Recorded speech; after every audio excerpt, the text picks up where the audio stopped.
देखते हैं हम लोग इस क्वेश्चन को। क्वेश्चन कर रहा है कि classify double salt and coordination compounds. आपको क्लासीफाई करना है डबल साल्ट को एंड कोऑर्डिनेशन कंपाउंड को। आउट ऑफ ए में लिखा गया है 3NAF AlF3 which does not give test of F- and Al3+। तो जो A है उसमें क्या कह रहा है कि लिया गया 3NAF AlF3, लेकिन यह किसका टेस्ट नहीं देता है? तो यह टेस्ट नहीं देता है F- का। F- का टेस्ट यह नहीं देता है। और टेस्ट किसका नहीं देता है? तो यह टेस्ट नहीं देता है Al3+ का। यह Al3+ का भी टेस्ट नहीं देता है। इसका मतलब ये हुआ कि ये जो दोनों आयंस होंगे वह सेंट्रल मेटल एटम और लिजेंड के रूप में होंगे, स्क्वायर ब्रैकेट में होंगे, तभी तो यह डिसोसिएशन को नहीं दिखला पाए। अगर यह सेंट्रल मेटल एटम और लिजेंड के रूप में नहीं रहते, स्क्वायर ब्रैकेट में नहीं रहते, तो इसका डिसोसिएशन होता और यह इन आयनों का टेस्ट दे पाता। अब ये इन आयन का टेस्ट नहीं दे पाते हैं, इसका मतलब ही है कि जो Al है वो और जो F है वो किस में होगा? स्क्वायर ब्रैकेट में होगा। और स्क्वायर ब्रैकेट में AlF और F का संख्या कितना है? तो यहाँ पर 3F एंड 3F कितना हो जाएगा? AlF6। ठीक है, इतना बात समझ आ गया। इसीलिए यह फर्दर डिसोसिएशन को दिखलाकर Al3+ और F- नहीं दे रहा होगा। लेकिन क्वेश्चन ये तो नहीं कर रहा है कि यह Na+ को नहीं देगा, Na+ के टेस्ट को नहीं देगा। इसका मतलब Na+ आ सकता है, मीन्स यहाँ पर जो Na होगा वह काउंटर आयन के रूप में हो जाएगा, जिसका संख्या कितना हो गया? क्योंकि हम 3NAF लिए थे तो इस वक्त यहाँ पर Na का संख्या 3 हो जाएगा। मीन्स यह किस चीज को दिखलाया? तो यह कम्प्लेक्स या कोऑर्डिनेशन कंपाउंड को दिखला पाया। ठीक है, अब देखिए चार्ज अरेंजमेंट। आप यहाँ पर देखिए तो चार्ज अरेंजमेंट भी प्रॉपर है। Al पर कितना प्लस चार्ज होता है? तो +3 चार्ज होता है। Na पर कितना चार्ज होता है? +1 चार्ज होता है। Na का संख्या कितना है? 3 है। और F पर कितना चार्ज होता है? -1 होता है। और F का संख्या कितना है? तो 6 है। ये सब का जो आप अलजेब्रिक सम निकालेंगे तो 0 होगा। और आप देख भी रहे हैं यह जो मॉलिक्यूल बना, जो कॉम्प्लेक्स कंपाउंड बना, इस पर में कोई अपरेंट चार्ज नहीं है। मीन्स कोऑर्डिनेशन स्फीयर, अभी हम समझाए थे इस चीज को। ये जो लिखे कोऑर्डिनेशन स्फीयर एंड ये जो लिखा गया काउंटर आयन, दोनों एक दूसरे के चार्ज को नलीफाई कर रहा है।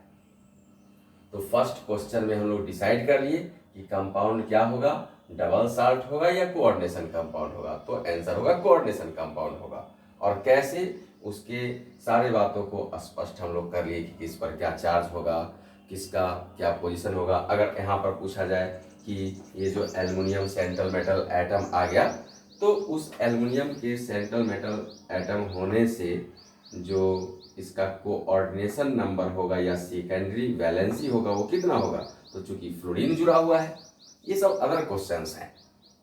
हम लोग का क्वेश्चन तो सॉल्व हो गया कि कॉम्प्लेक्स कंपाउंड है, लेकिन और भी क्वेश्चंस यहाँ पर क्या हो सकते हैं, तो उस क्वेश्चंस का चर्चा कर रहे हैं कि ये जो Al है वो Al कितने फ्लोरीन से जुड़ा हुआ है? 6 फ्लोरीन से जुड़ा हुआ है।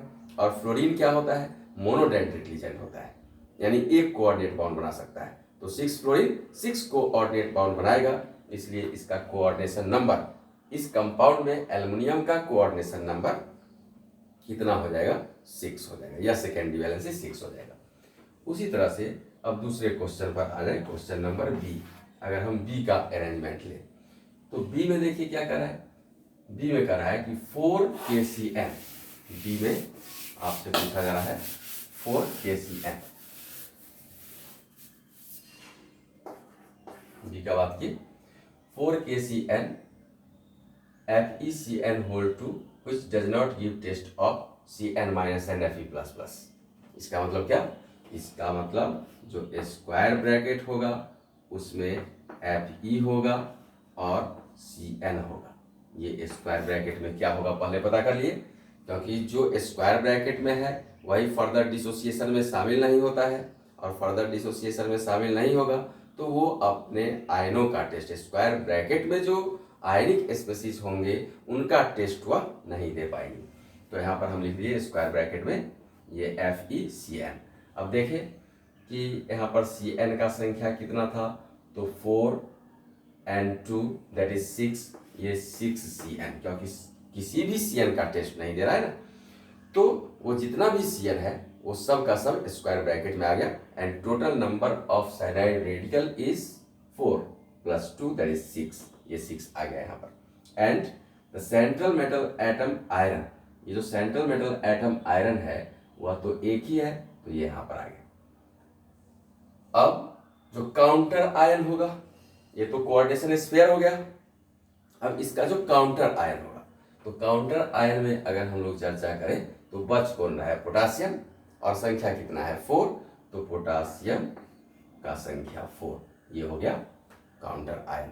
आप देखिए तो चार्ज बैलेंस होगा, क्योंकि यहाँ पर कोई भी चार्ज नहीं आया पूरे मॉलिक्यूल पर। इसका मतलब क्या कि जितने भी आयनिक स्पेसीज हैं इसमें, जितने भी रेडिकल के रूप में अपने प्रेजेंस को दिखला सकते हैं, उस पर जो अलजेब्रिक सम होगा उनका वो सम 0 के बराबर होगा। तो आप देखिए पोटासियम के लिए अगर हम बात कर रहे हैं तो +1 होता है, संख्या इसका कितना है? 4। आयरन के लिए अगर हम बात कर रहे हैं तो कह ही रहा है Fe+2 का टेस्ट नहीं दे रहा है, मतलब यहाँ पर हम लोग +2 का बात कर लें। और साइनाइड का बात किए तो -1 and total number of cyanide is 6। तो देखिए तो ये कितने के बराबर हो जाएगा? यह +4 के बराबर हो जाएगा, यह +2 के बराबर हो जाएगा, और यह -6 के बराबर हो जाएगा। तो इसका जो अलजेब्रिक सम आप निकालेंगे तो +4 + 2 that is +6 and -6 becomes equal to 0। तो ये न्यूट्रल स्पेसीज हो गया। और ये क्या था? ये डबल साल्ट है या कोऑर्डिनेशन कंपाउंड है? तो यह आप बोलेंगे कोऑर्डिनेशन कंपाउंड है। तो ये बात भी स्पष्ट हो गया। अब सी के बारे में चर्चा करें। ये जो लास्ट क्वेश्चन है C, alum which give test of Al3+ SO4- ions. ठीक है, तो ये तो हम लोग जानते ही हैं कि जो पोटास एलम है वह K2SO4 Al2SO4 होल 3 24H2 मोल। वो जब Al3+ का टेस्ट दे ही रहा है, SO4- का टेस्ट दे ही रहा है, तो उस कंडीशन में वह डबल साल्ट हो जाएगा। यानी आप एलम का बात कर लिए, ये एलम का बात कर लिए, तो ये हो जाएगा डबल साल्ट, एलम हो जाएगा डबल साल्ट। तो ये एक क्वेश्चन था। अगले क्वेश्चन को देखते हैं।